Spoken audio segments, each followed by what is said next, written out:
Assalamualaikum warahmatullahi wabarakatuh. Selamat pagi, nama saya Dinda Amelia. Saya dari kelas L5G.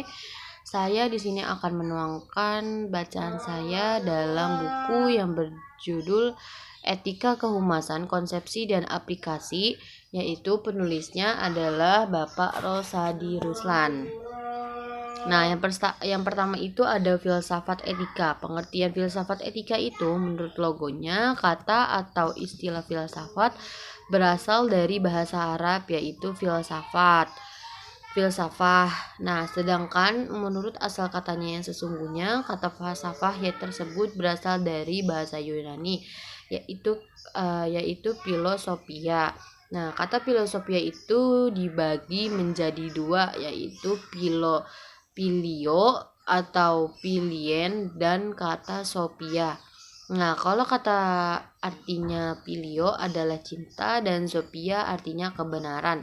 Pengertian filsafat menurut istilah atau secara garis besarnya adalah mencintai kebenaran. Mencintai atau mencari kebenaran yang berarti dalam upaya pencapaian suatu kebenaran dengan kesadaran penuh di dalam perbuatannya. Dan manusia serba ingin tahu dan sadar akan menghadapi berbagai masalah yang semakin kompleks dan tantangan berat di hidupnya menurut Zubair tahun 1990.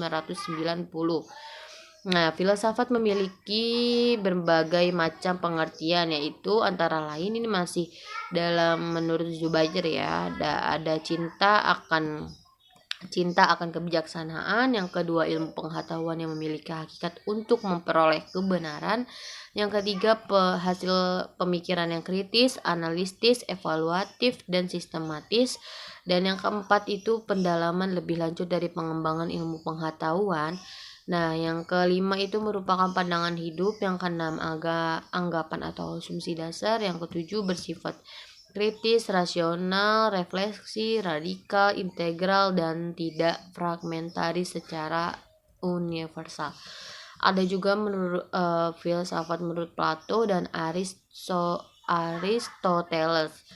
Nah, di sini menurut Louis Otkatsoff dalam bukunya Pengantar Filsafat di Yogyakarta 1986 bahwa beberapa butir pemikiran di dalam filsafat itu adalah harus merupakan sesuatu yang konsepsional. Pemikiran filsafat merupakan pemikiran yang rasional, terus adanya saling berhubungan antara jawaban dan kefilsafatan. Yang keempat merupakan suatu pandangan dunia. Yang kelima yaitu suatu definisi pendahuluan. Nah, selanjutnya itu ada cabang-cabang filsafat. Cabang-cabang filsafat itu ada berapa sih? Ada 13 cabang. Nah, yaitu yang pertama logika, metodologi, metafisika, ontologi, kosmologi, epistemologi, biologi kefilsafatan, psikologi kefilsafatan, antropologi kefilsafatan, sosiologi kefilsafatan, etika, estetika, filsafat agama. Nah, tentunya filsafat agama itu yang menuangkan tentang keagamaan.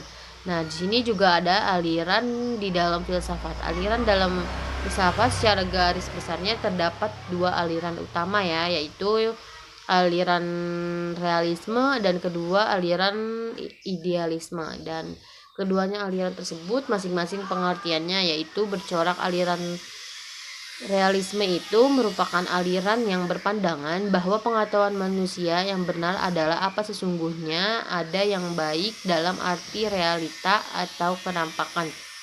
Berikutnya aliran idealisme yang berpahaman bahwa pengetahuan manusia tidak lain apa yang digambarkan di dalam jiwanya.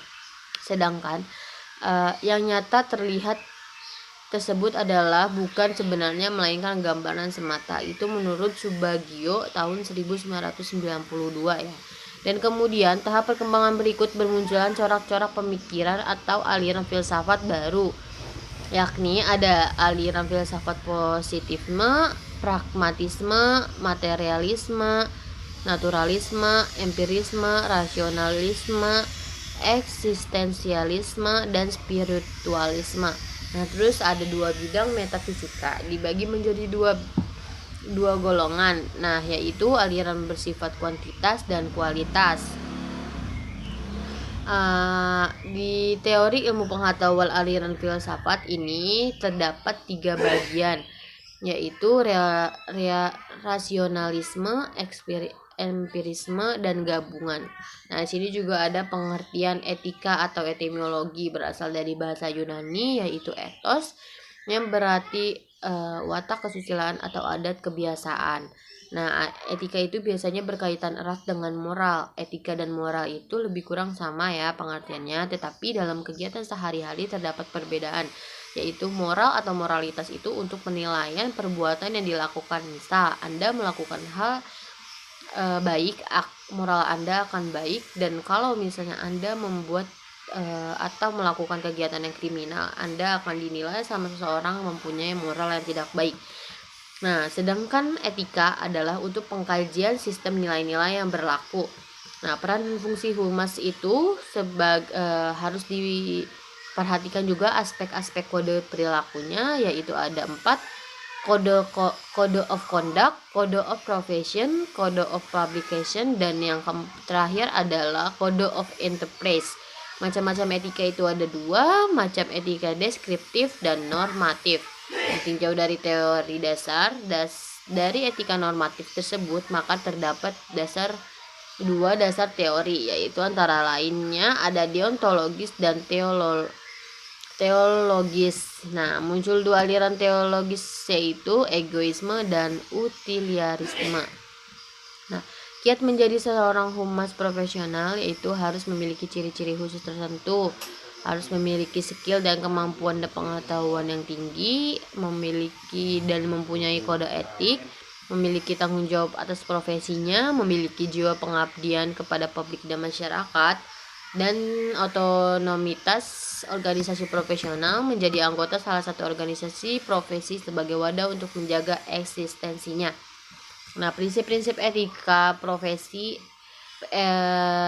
itu menurut Keraf tahun 1993 halaman 49 sampai 50 itu harus bertanggung jawab, kebebasan, kejujuran, keadilan, tentunya otonomi. Sebagai PR atau humas profesional akan selalu menghindari yang menutup-nutupi kebenaran, menyiarkan informasi dan berita yang tidak disadari atau tidak sesuai fakta, harus mengambil bagian dalam usaha yang tidak etis atau dan tidak jujur, akan dapat merusak martabat dan kehormatannya.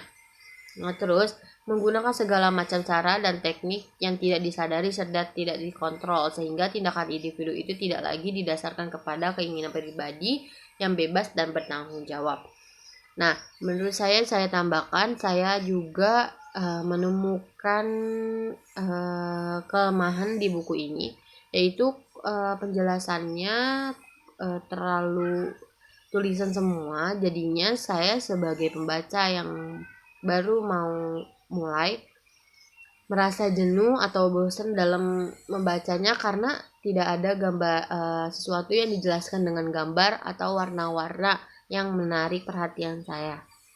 Nah, terus kalau kelebihannya menurut saya banyak banget, karena saya di sini mendapatkan apa itu kode etik, pengertiannya, bahkan sebagai profesional humas harus kayak gimana, terus yang harus dijauhi itu kayak gimana, dan ini bermanfaat banget bukunya.